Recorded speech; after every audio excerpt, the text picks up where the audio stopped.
Mi nombre es Alejandro Otero. Me gradué alguna vez en esta casa, primero como contador público, después como magíster scientiarum en administración pública, y profesionalmente me he desarrollado especializándome en los temas fiscales, especialmente en política y administración tributaria, y sobre estos temas he tenido la posibilidad de investigar, estudiar, enseñar, gestionar y también militarlos estos temas, ¿no? Así que soy un enorme agradecido a la profesión. Pero cuando yo ingresé a esta facultad, ingresé en el año 78, en realidad cuando estaba terminando la secundaria, mis intereses iban como por otro lado.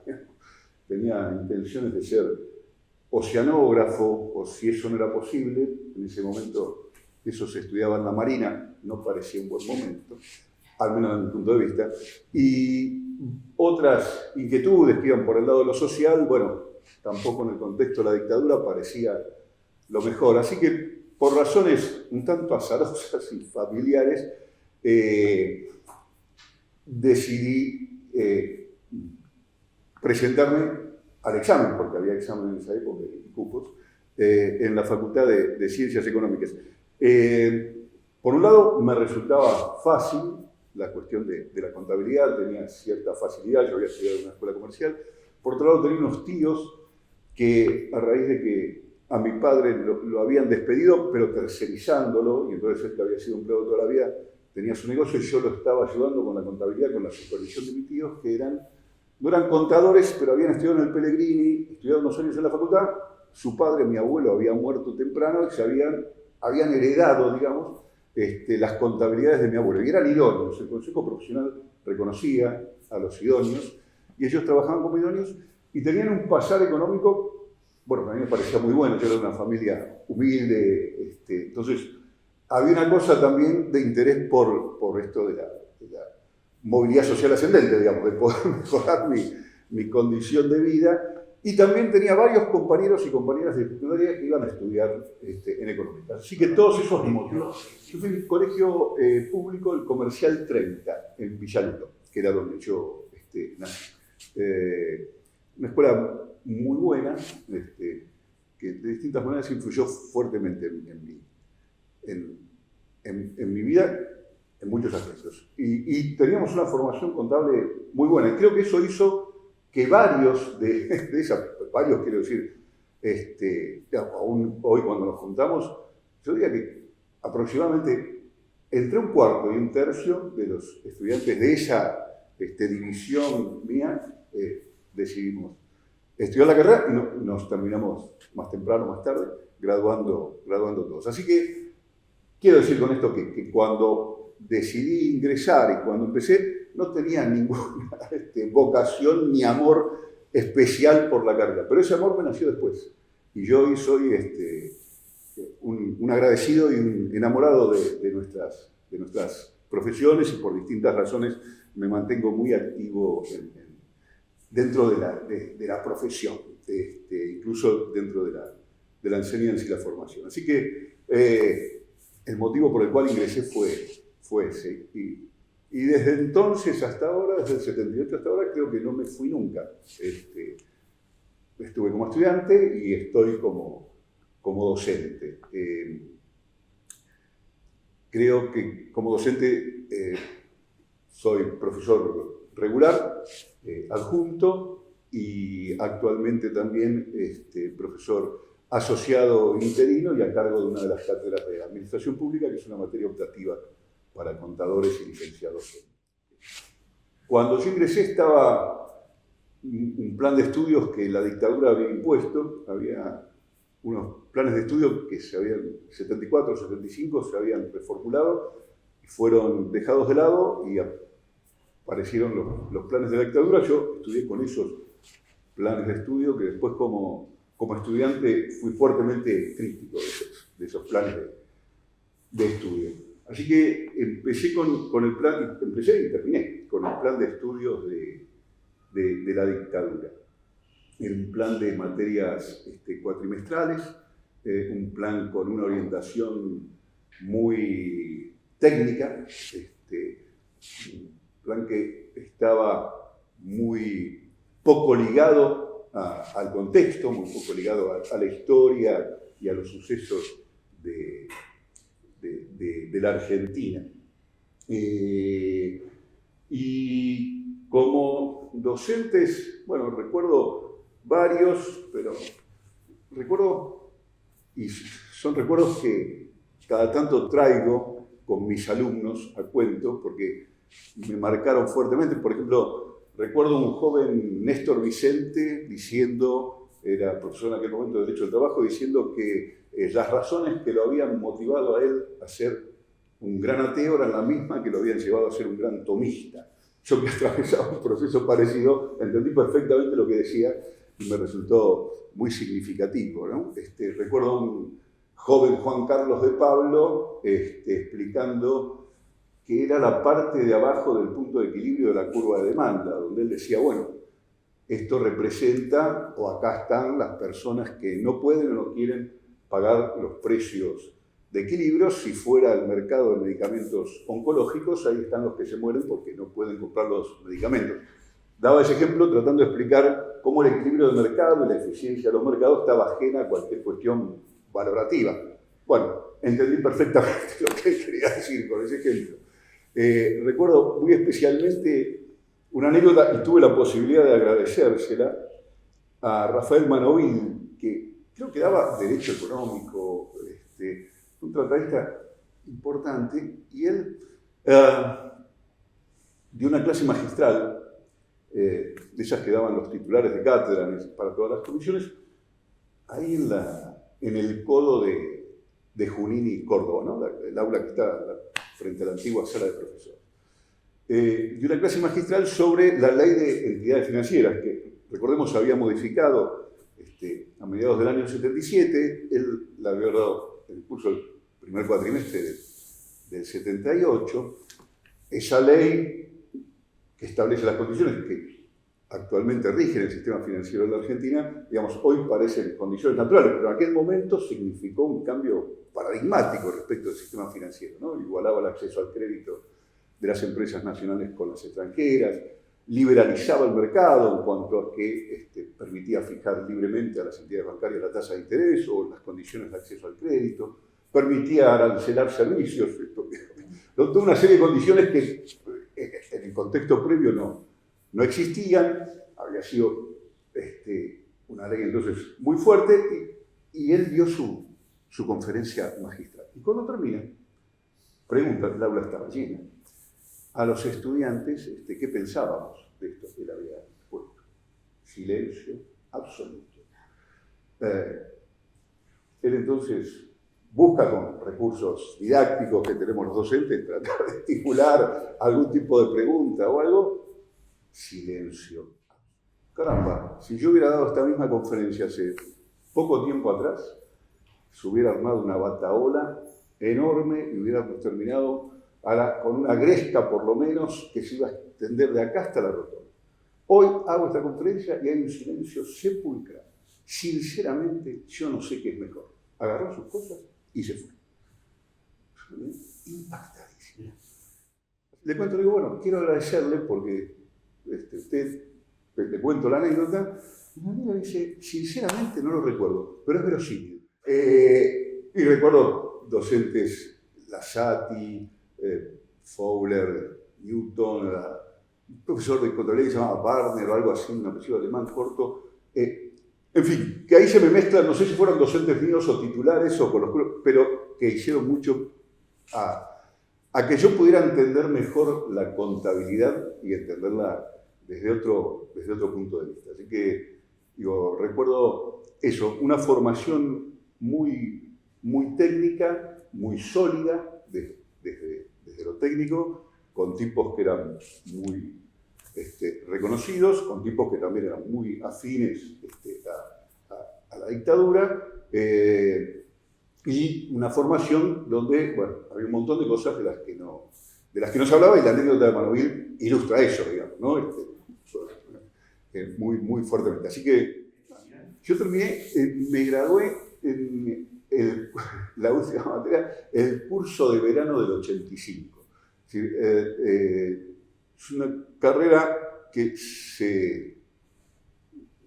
no me gusta decirlo así, pero digamos, que se extendió un poco más porque, bueno, el trabajo, otras obligaciones y la militancia le fueron imponiendo. Yo cuento una cosa muy personal. Para mí, la etapa de la dictadura en la universidad, y en esta casa en particular, es en blanco y negro. Y después del 83 hay colores. La etapa de la dictadura acá es con olor a muerte. El olor de la morgue, cuando uno venía a clases en el segundo piso o recorría el pasillo, yo cursaba muy temprano a la mañana porque laburaba, el olor era nauseabundo. Después no lo recuerdo, no sé si puedo asegurar que no estuviera, no lo recuerdo. Entonces era descomunal. Y la rotonda, que era un espacio vacío, incluso antes después de Malvinas, empezó a, y antes, ¿no? del 10 de diciembre del 83, empezó a ser un espacio con vida. Entonces, los cambios fueron muy importantes, se incorporaron otros docentes y se revisaron una cantidad de cosas de las que venían de la dictadura. Tenías, qué sé yo, pero más allá de las cuestiones más, ¿cómo diría?, obscenas, estaba en el aire. La cuestión represiva, las razones por las que nos callamos ante la conferencia de Manovich, puede ser que aún hoy, a muchos no le importaba demasiado, pero a los que por ahí teníamos algo para decir, sabíamos que era mejor silenciarlo. Por ahí, no recuerdo, lo aprendí temprano, un profesor de micro, creo que era, Argentato, sí.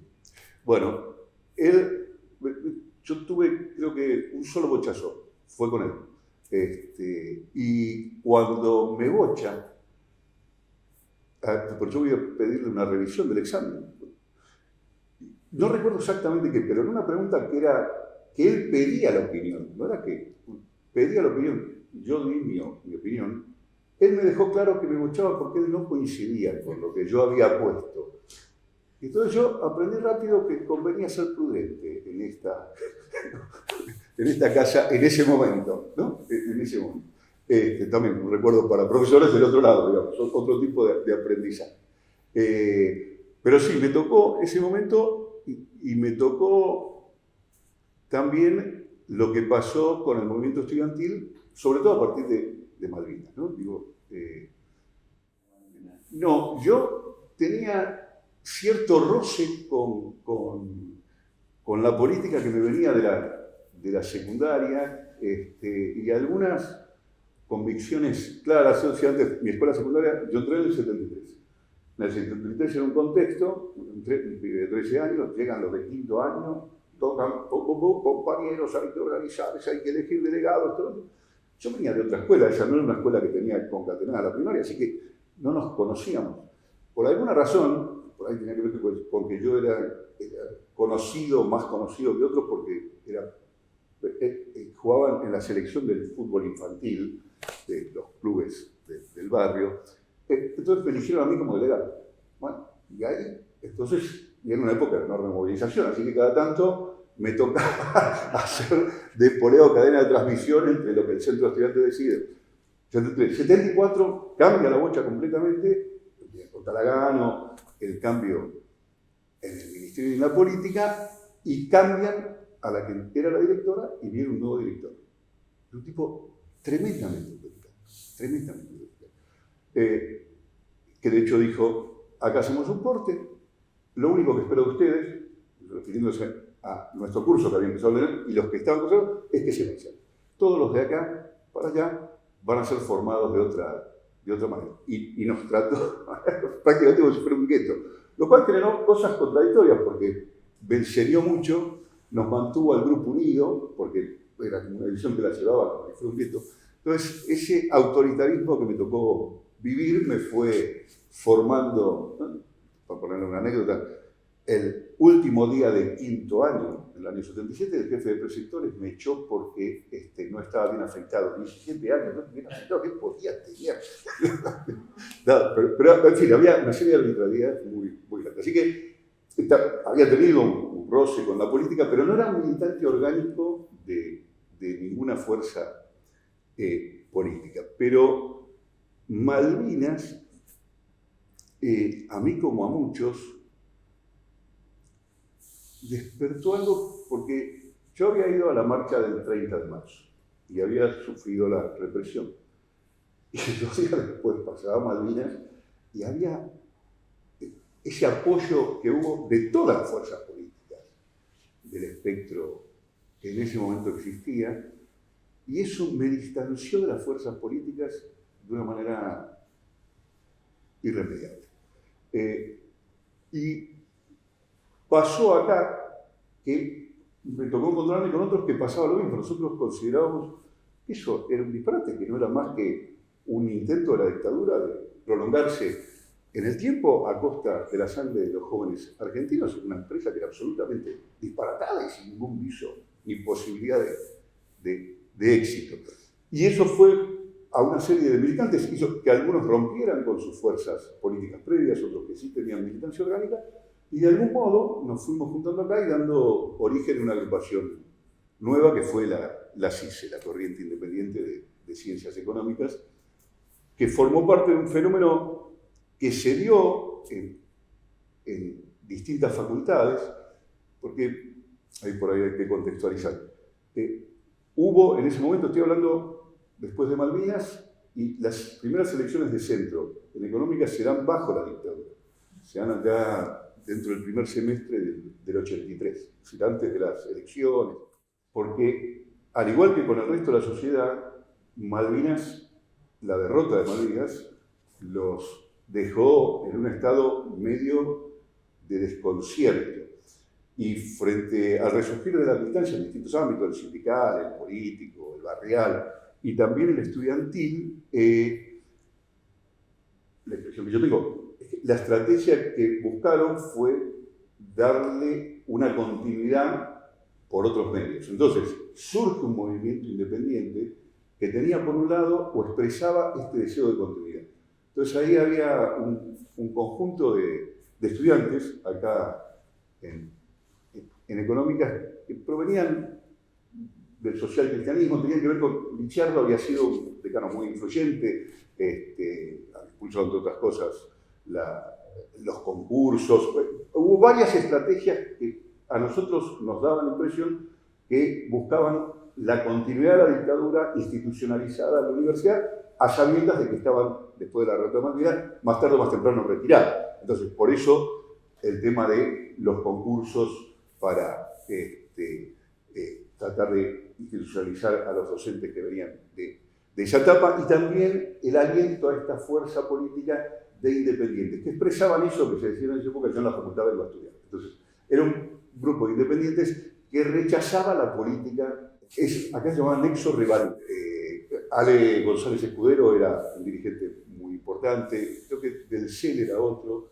Bueno, Redrado es interesante porque el recuerdo que yo tengo de Martín es que Martín tenía un apoyo muy fuerte de parte de Licciardo, dirigía una publicación que la facultad financiaba y alentaba como la publicación oficial, pero que supuestamente expresaba a los estudiantes, lo cual era una parodia absoluta.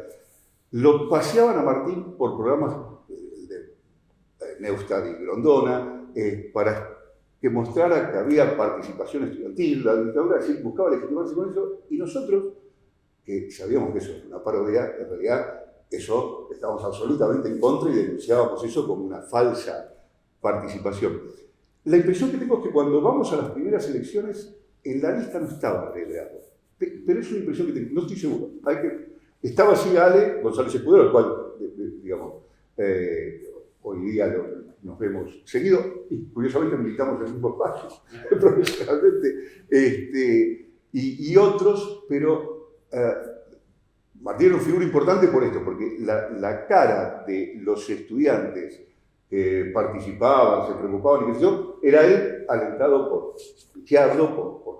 las autoridades, pero obviamente ninguno de nosotros se sentía representado en eso, los que estábamos en contra. Entonces, digo, había como intentos de la dictadura de darse continuidad por estas formas, pero surge otro movimiento independiente que reivindicábamos la política muy fuertemente. Y recién cuando repasé el programa nuestro, me sorprendí, ahora comento algunas cosas, si tenemos tiempo para hacerlo, que reivindicaba la política, pero era independiente en el sentido que no aceptaba la subordinación de los intereses estudiantiles a la política partidaria. Es decir, distintas experiencias nos habían demostrado que muchas veces las reivindicaciones de los estudiantes quedaban subsumidas a los tiempos o las necesidades de los partidos, y en ese sentido nosotros nos declarábamos independientes de los partidos, pero con una fuerte reivindicación de la política. Así que nos diferenciábamos, por un lado, de este grupo o movimiento independiente, que iba por el lado de la continuidad, éramos fuertes críticos de la dictadura explícitamente, y también de los partidos o de las fuerzas como Franja o como la JUP o las JUP regionales, acá estaba peronismo en ese momento estaba dividido, o la JUI, del Partido Intransigente, por esta cuestión. Y eso fue un movimiento que se dio en todas no sé si en todas, pero muchas, en filo, en arquitectura, en exactas, había movimientos que tenían estas mismas características. De hecho, cuando vamos a la reorganización de la FUBA, éramos el tercer bloque, que nos dimos de llamar Bloque Universitario Independiente para la Transformación. El primero era Franja, el segundo era decíamos nosotros, derecha independiente, que expresaba la continuidad de la dictadura, y el tercero éramos nosotros, por encima de cualquier otra fuerza política. Y de hecho ese fue el resultado acá de las primeras elecciones de centro. Gana la Franja, segundo Nexo Revalgo, tercero nosotros y cuarto la JUI, lo cual dio lugar a que nosotros tuviéramos lugar por el DON a un representante en la directiva, y yo era la cabeza de lista, fui yo el vocal de esa primera comisión directiva del Centro de Estudiantes en la etapa de recuperación de las libertades democráticas en el contexto de la dictadura. Si eso contesta a tu pregunta respecto de cómo era la cosa. Y obviamente ese movimiento de derecha y de continuidad también se dio en todas las uniones. Por eso digo que no. Fue muy importante para la vida de todos nosotros, me parece. Hay algo curioso, cuando hacía este repaso del archivo, sacando el caso de Martín, que lo mencionaste, todo el resto de los militantes, que éramos un grupo, estamos hablando, muy reducido en aquel momento, ¿no? Un par de decenas, entre toda la fuerza política, de eso estoy hablando. Ninguno que yo recuerde acá de ese grupo de militantes que nos cargamos la tarea de recuperar el centro de estudiantes del contexto de las luchas por la democratización de la sociedad y contra la dictadura, ninguno ocupó nunca ningún puesto electivo. Pero muchos tuvimos trayectorias profesionales y o académicas muy relevantes, ¿no? Martín creo que fue diputado, pero bueno, no estoy muy seguro, pero saco el caso de él porque por ahí es más conocido, pero otros, en la agrupación nuestra en la CICE militaba Marcelo Sotoviaga, todos lo conocen por su trayectoria periodística, una pérdida enorme la de Marcelo.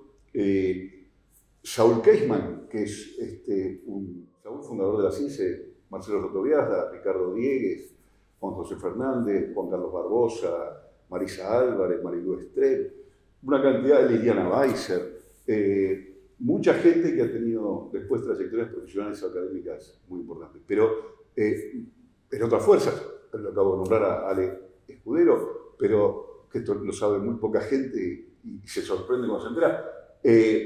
Quizás uno de los tributaristas más importantes de mi generación, de esa generación, que es Rubén Marcheski, también una pérdida reciente y docente de esta facultad. Rubén era el máximo dirigente de las JUP regionales en aquel momento. O sea, una cantidad, Pablo Perelman en la JUI, Tommy Bulat en la Franja, la negra Cecilia Rodríguez en JUI, en fin, una cantidad de Pablo Batalla, Mario Villatela, en fin, muchos han tenido destacadas trayectorias, pero no como políticos, lo que podemos llamar como políticos profesionales, sin que ninguno de ellos, Daniel Maceira, hayan dejado de hacer política, ¿no? O hayamos dejado de hacer política.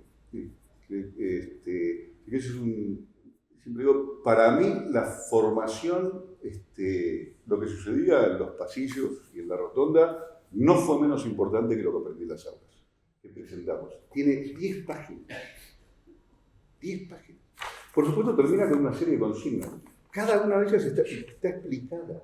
Está explicado el financiamiento de la educación. Y por qué nos oponíamos a los aranceles. Por qué era un impuesto regresivo. Y cómo tenía que financiarse la educación a través de impuestos progresivos. Y yo, viendo esto, recordé cómo escribíamos eso con Juanjo Fernández y Marcelo Slotto. A partir de datos que yo traía, trabajaba en la DGI en ese momento, y traíamos cierta información. Pero hay un capítulo final dedicado, casualmente al final, ¿cómo identificamos a la mujer? Y está toda la explicación de igualdad, y una de las consignas es igualdad social y jurídica de la mujer. Yo digo, montones de cosas, la reforma del plan de estudio, de propuestas que además de las reivindicaciones estudiantiles típicas, más oferta académica, más ampliación de horarios, curso de verano, el comedor, la fotocopia, los recuperatorios. Además de eso, había reivindicaciones institucionales muy importantes que tenían que ver, en primer lugar, la autonomía del gobierno. Hay un capítulo, ¿por qué defendemos la autonomía del gobierno? Y en ese sentido, la normalización fue un avance. Pero en el concepto de universidad que tenemos, autónoma, gobernada, pública en el sentido gratuita, toda la oposición a los aranceles, que no era solo el arancel, acá hubo una movida muy importante donde, organizado por ese centro de estudiantes bajo la dictadura, de rotura de las chequeras y de corte de la calle Córdoba, fue una cosa fuerte. Algunos incluso cayeron detenidos en ese momento. Hay que pensar que, nota al pie, después de Malvinas y hasta las elecciones, y aún en el 83, la represión seguía siendo muy fuerte, ¿no? Hay incluso desaparecidos como Candidato Pereira Rossi a mediados del 83, y todas las movilizaciones tenían represión y cada tanto había muertos. Entonces, era un contexto fuertemente represivo, esa movida contra los aranceles fue fuerte. Pero era contra la chequera del arancel por estudiar, pero todo estaba arancelado. El certificado de estudio estaba arancelado. Entonces, había una cantidad de aranceles que los llamamos aranceles administrativos, que estaban por debajo del arancel, que era el arancel por estudiar, pero también pedíamos la derogación. Entonces, por la autonomía, por el gobierno, por la educación gratuita, por el acceso irrestricto. Nosotros, curiosamente, defendíamos el acceso irrestricto, pero planteábamos la necesidad de nivelar, lo que en parte fue de los que dábamos un aval a lo que después fue el ciclo básico, aunque lo vinculamos a la departamentalización, muy interesante lo que se plantea ahí, pero con excelencia académica. Y con excelencia académica venían dos reivindicaciones muy fuertes, institucionales, que eran la derogación de los concursos, y ahí fue una discusión muy grande con las autoridades y con la franja, que me tocó llevar adelante a mí, porque la decisión fue no anular todos los concursos del 82, sino caso por caso. Y negarnos a los estudiantes la participación como vedores en aquel momento. Entonces fue una discusión muy fuerte. Y la otra era la reivindicación de los profesores cesanteados. Sí, nosotros planteábamos la reivindicación de los profesores cesanteados. Recuerdo una conversación, recuerdo otro día, el decano normalizador era el Gordo, ¿no? Y el rector era derecha. Entonces, tenemos una reunión con Yugrov, que viene con GAC, que para mí fue importante. GAC fue extraordinario el aporte que hizo en esa etapa. Entonces tenemos una reunión, nosotros vamos a plantear la necesidad de reincorporar a los docentes cesanteados en el marco de mejorar la oferta pedagógica, porque los cursos de ese momento eran 100, 150. Yo después como docente siempre pregunto, ¿cómo hacían esto para corregir? Era tremendo. Y entonces decíamos, bueno, busquemos cursos más pequeños. Y no volvimos más. En un momento me dije, ¿por qué defiende eso? A mí nadie me demostró que en tanto haya buena acústica, no se puedan dar clases masivas. Bueno, ¿y por qué no vamos a quedarse en la cancha de Boca entonces? Se va a cagar. Pero, entonces, teníamos un tema ahí de reivindicaciones institucionales del movimiento estudiantil muy fuerte, además de la política. El otro elemento distintivo nuestro, y ahí me refiero sí a todo este movimiento de independientes de izquierda, como se los decía en aquel momento, era el compromiso con los organismos de derechos humanos y madres en particular. Nosotros expresábamos eso de manera indubitable. En ese momento las fuerzas políticas eran vacilantes. Tanto el radicalismo como el peronismo, salvo el sector de regionales, eran vacilantes con ese tema. Entonces todo el tiempo la discusión política nuestra era nosotros por el plan de lucha y el apoyo, y los demás que paraban la cuestión y buscaban posiciones más moderadas o en el sentido, como decíamos nosotros, retardatarias o esquivas respecto de la cuestión. Nosotros teníamos un compromiso muy fuerte. Éramos tres. Estaba Sciambra, que era el presidente del centro, Daniel Maceira y yo. Eran dos de franja y nosotros que en un acuerdo político habíamos convenido para dejar de lado a la derecha, a esta fuerza de Nexo Revalgo. Ellos impugnaron la resolución porque decían que la representación les correspondía a ellos. Y en el documento del primer párrafo que nos invita a discutir, dice, la universidad requiere un cambio según un proyecto propio de estructuración que la habilite como instrumento apto para promover la capacidad científica, técnica y profesional que exige la transformación del país de agregados. Por ejemplo, debemos hacer notar que resulta inaceptable la actitud de los parlamentarios que han desoído los reiterados reclamos estudiantiles en favor de la anulación de los concursos, dando lugar solamente a la impugnación caso por caso. Esto se ve agravado por la resolución 306 del Consejo Superior de la UBA, en la que reglamenta la impugnación, excluyendo a los estudiantes como parte interesada de la misma, ¿no? Entonces, ahí hay un debate fuerte, que se saldó en la impugnación caso por caso. Y con los profesores cesanteados, Saúl Kleiman era, así como yo era el coordinador de Derechos Humanos, Saúl era el coordinador de política universitaria.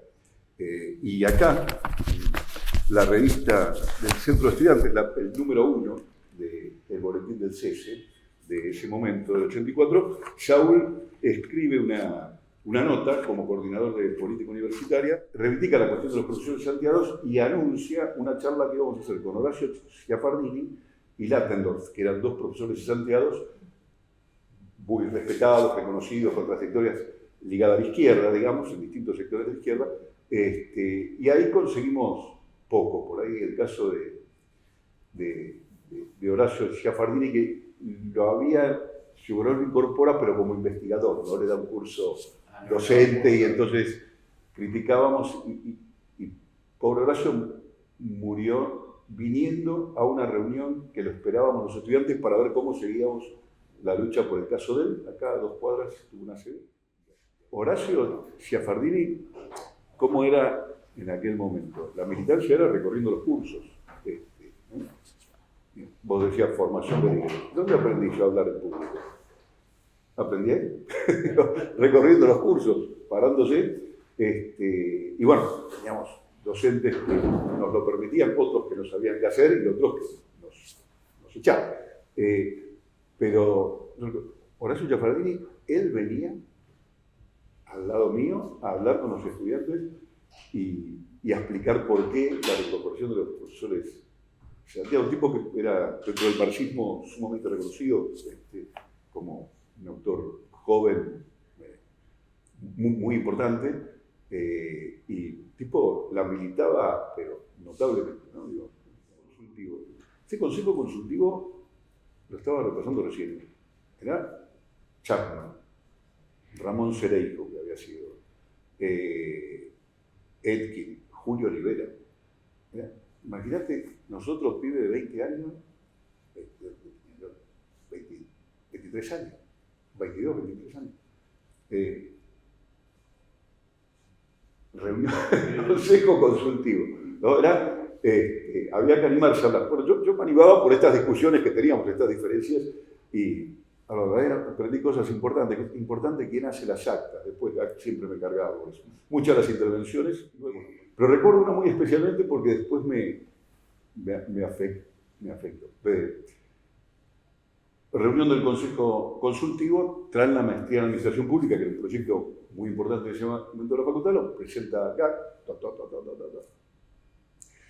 y entonces cuenta de qué iba la cosa, qué se trataba. El proyecto estábamos todos de acuerdo, la preocupación nuestra es que no fuera arancelado el posgrado, en aquel momento, entonces no era arancelado, habíamos tenido toda una discusión previa en comisión de trabajo con eso, pero el presidente dice que el título que va a otorgar es el título de máster en Administración Pública.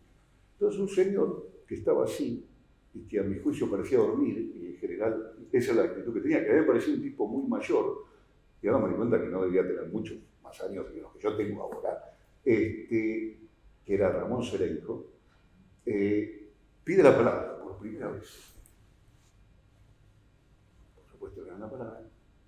Y ese tipo que dormía, y me parecía un señor mayor, dio, me emociona, una clase extraordinaria sobre lo que eran los títulos en lengua sajona y en lengua latina. En definitiva, lo que él decía es, ¿por qué vamos a dar desde una universidad argentina un título en lengua sajona cuando en la tradición nuestra existen títulos equivalentes? Y entonces, por supuesto, ahí lo cambiamos. Magíster Cintiano en Administración Pública.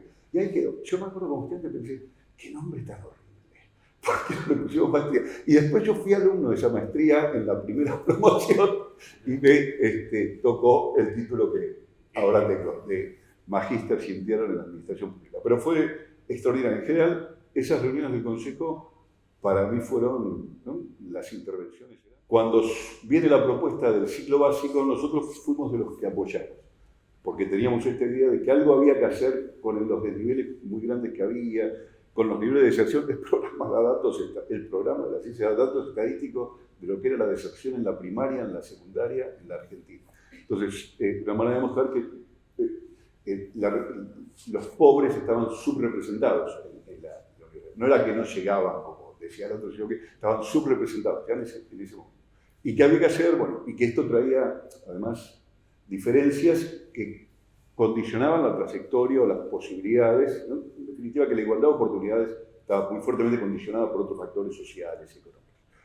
Entonces el CBC, adherimos, y como pensábamos nosotros que a las ideas había que ponerle el cuerpo, entonces allí, porque se necesitaban docentes, entonces muchos jóvenes graduados fuimos convocados para dar clases en el ciclo básico. Así que yo empecé en el ciclo básico, un docente que era Julio Basterrechea, que tenía una cátedra de economía y que era muy amigo de un compañero nuestro de la CICE, nos pidió, a través de este compañero, que eran amigos de la infancia, aunque ahora Julio estaba en el radicalismo y Juan estaba en la oposición nuestra, y varios de nosotros entonces fuimos a dar clases en la cátedra de él en el CBC. Así que empecé allí. Y acá, en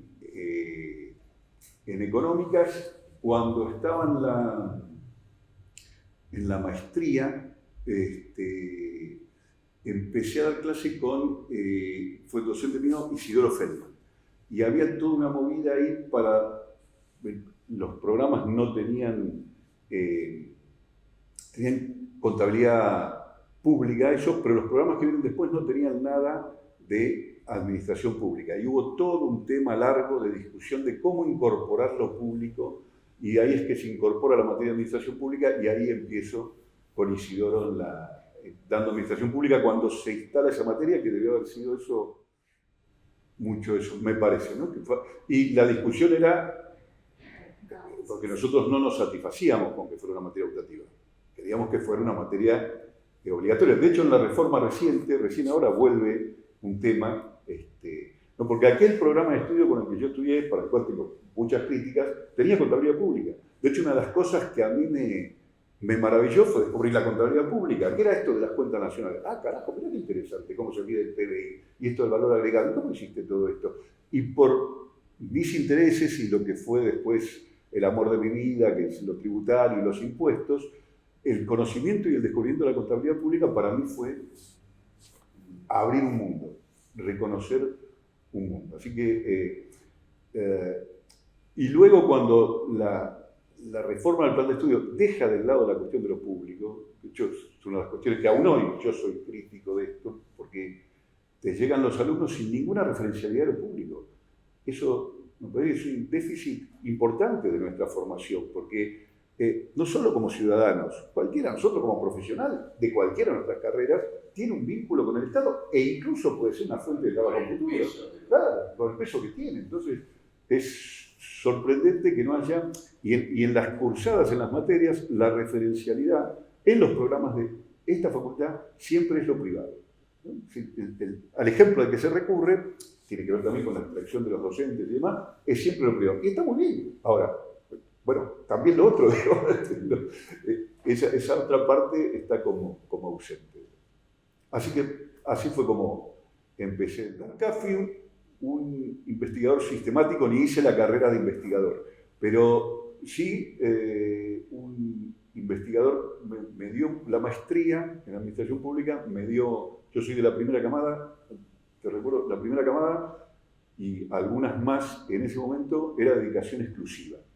Entonces fueron 2 años de dedicación exclusiva. Oscar Oslak la dirigía, había hecho un convenio con el INAP, entonces para los que venían del sector privado o tenían salarios por debajo del salario de un investigador, se le pagaba eso como beca. A los que veníamos del sector público, como era mi caso, de la DGI con salarios mejores, cobrábamos ese salario. Así que a mí la DGI me becó 2 años de dedicación exclusiva y era realmente muy intensa la exigencia de la maestría, pero de una formación enormemente agradecido yo a la maestría, y nos daba una formación para la investigación. En ese sentido, pues yo decía, en mis temas siempre he investigado y publicado habitualmente, sin para nada soy un investigador académico, ¿no? En el sentido de que participo de congresos sistemáticamente o que estoy categorizado como tal, pero sí tengo una orientación al investigación. Mi tesis fue justamente sobre esos temas impositivos. Indagué en aquel momento, había una experiencia, estamos hablando de fines de los años 80, había una experiencia, y ahí ya a mí me empezó a interesar la cuestión de algo que hoy más o menos está tematizado, pero que en aquel momento era invisible, que es la administración tributaria, como cuestión distinta de la política tributaria. El énfasis siempre estaba en la política tributaria y a mí me parecía, intuía por mi experiencia, que la administración tributaria tenía una entidad no menor y era un objeto distinto. Y que un error grave solía ser el de poner al frente de la administración tributaria a un tributarista, porque nada tenía que ver el hecho de conocer de impuestos con el hecho de saber gestionar y recaudar y controlar los impuestos. Era otro asunto, otro negocio, otra cuestión.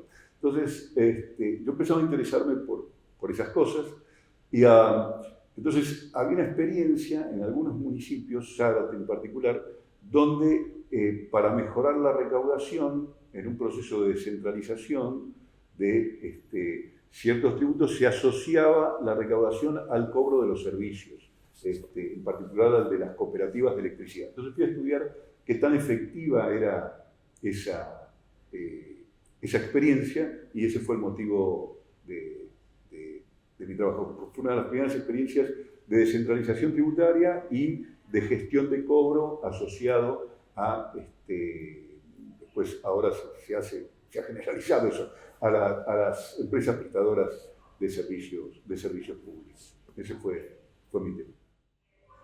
Yo creo que estamos en un momento de transición, que nos lleva a pensar o repensar los perfiles. Y digo, el impacto, sobre todo la tecnología, pero no solo, otros cambios nos llevan a repensar. Y creo que eso está sucediendo.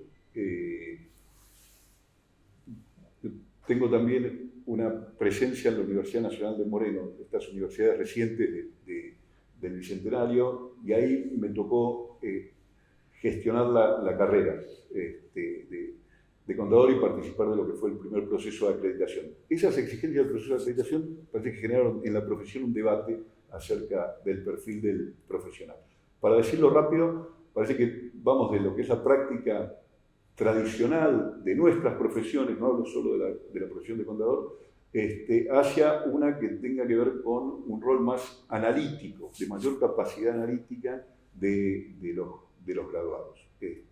Parece que en el mundo actual, con desafíos donde se discute la hegemonía a nivel global, donde el impacto de las tecnologías es inconmensurable, donde las desigualdades son crecientes y donde las nuevas derechas tematizan la cuestión del Estado, más allá de que nuestro puede ser un caso demasiado extremo, pero en general, ¿no? Nada tiene que ver Milei con Le Pen, más allá de que se fotografíen juntos, pero digo también en Francia o en Alemania o en España se cuestiona los roles del Estado. Todas esas cuestiones me parece que a nuestras profesiones le plantean desafíos que nos llevan a una formación con mayor capacidad analítica. Y en ese sentido me parece que nosotros estamos en transición, lo estamos pensando. Espero que no lleguemos tarde. Y los graduados nuestros me parece que están en ese momento. En general suele ser todo junto, ¿no? Porque el método didáctico hace a la formación y al entendimiento. Me parece que nuestra formación sí es bastante parecida a la que yo tuve y el mundo no tiene nada que ver. Entonces, me parece que hay que encontrar, cuando digo capacidad analítica, pienso más en pensar casos, analizar situaciones, buscar estrategias de intervención frente a situaciones, problemas, prever, ese tipo de capacidades, que me parece que no sé hasta qué punto nuestra formación de nuestras profesiones estimulan. Me parece que sigue habiendo algo muy de formación más enciclopedista, si vos querés, o de ejercitación, de práctica, pero no tanto de análisis de casos, de situaciones, de comprensión y de elaboración de estrategias y de pensar conjunto, pensar con otros. Nuestros temas, incluso lo que podría ser menos obvio, la contabilidad, son temas complejos que admiten otras miradas, ¿no? Hay algo de esto hoy, de tendencia, pero son como todavía marginales, ¿no? Es decir, sobre todo, a diferencia de los abogados, que tienen una larga tradición de reflexionar sobre su praxis, los contadores tenemos casi ninguna.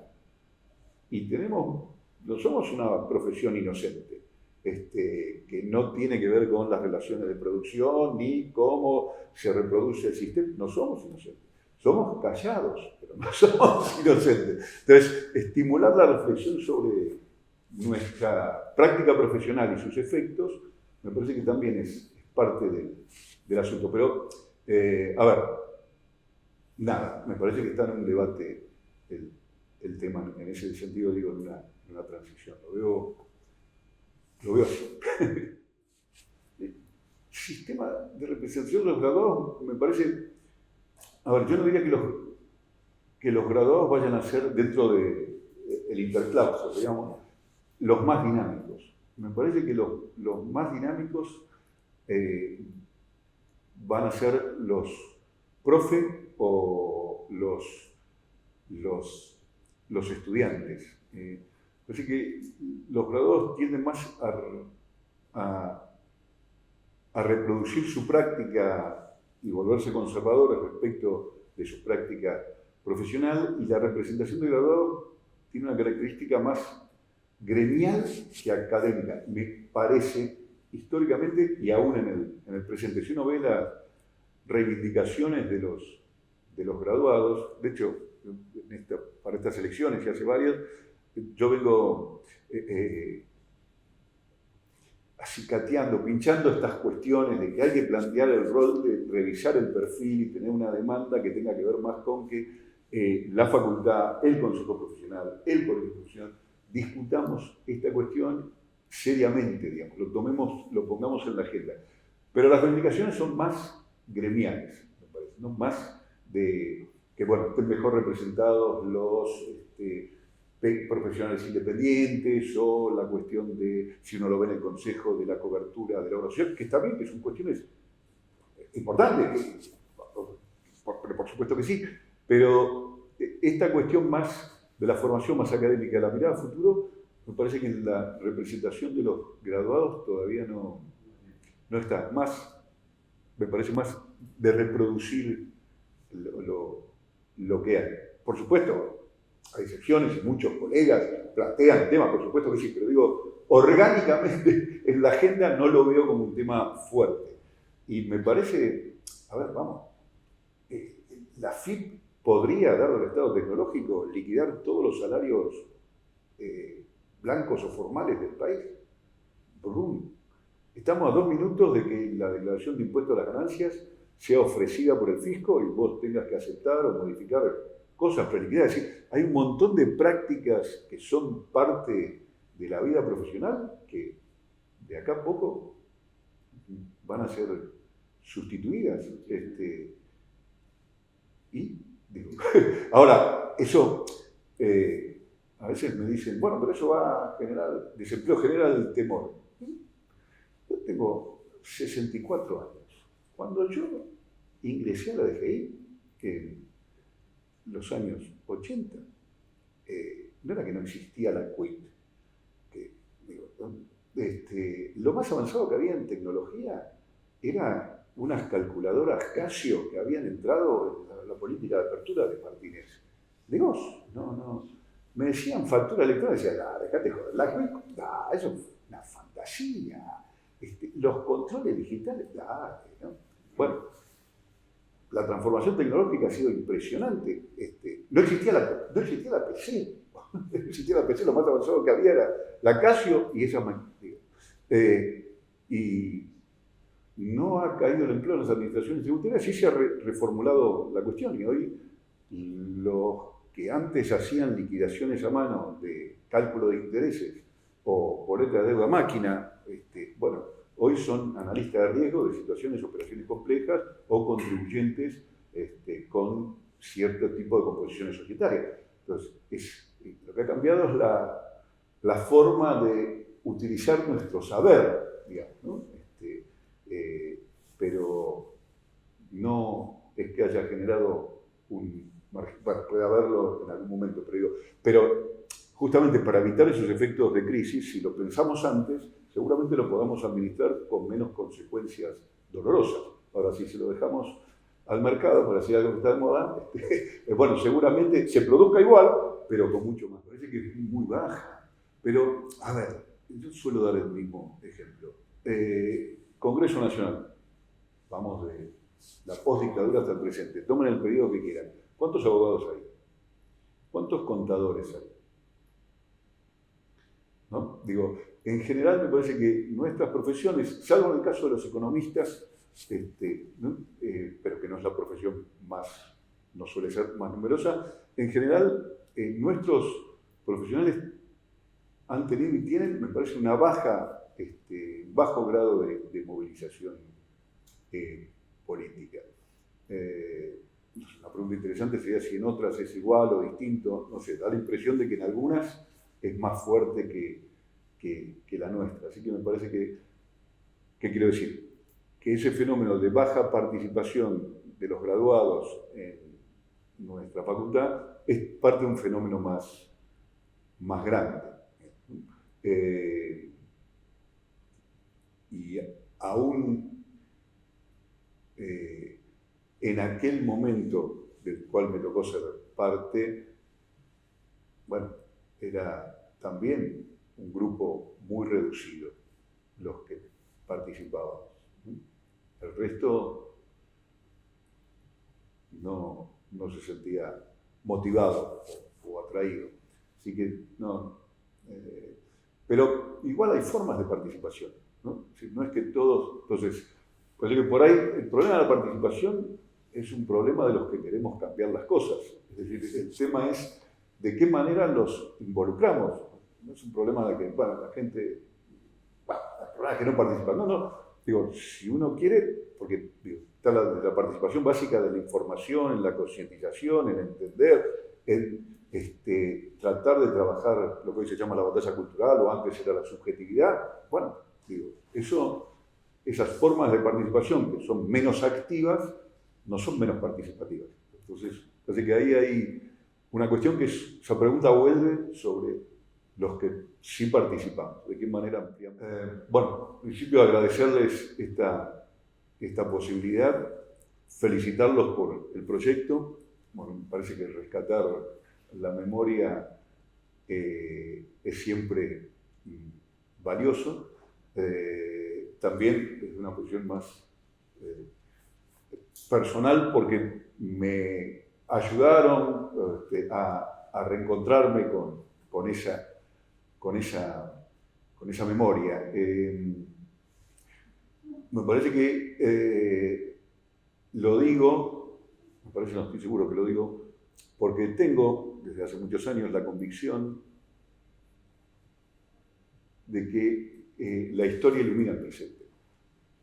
Entonces, en ese sentido, me parece que lo que el proyecto logre rescatar nos va a ayudar de mínima, a evitar caminos que sabemos que no conducen a ninguna parte deseable. Y en ese sentido, creo que la historia aporta. Así que este momento tan particular que fue la transición entre la dictadura y la democracia, creo que fue en lo personal para cada uno de nosotros muy importante, como decía antes, pero también creo que lo fue institucionalmente, porque la universidad volvió a ser lo que hoy es, una institución que, para decirlo como un hecho reciente, generó la mayor movilización de la sociedad de este momento y de la historia.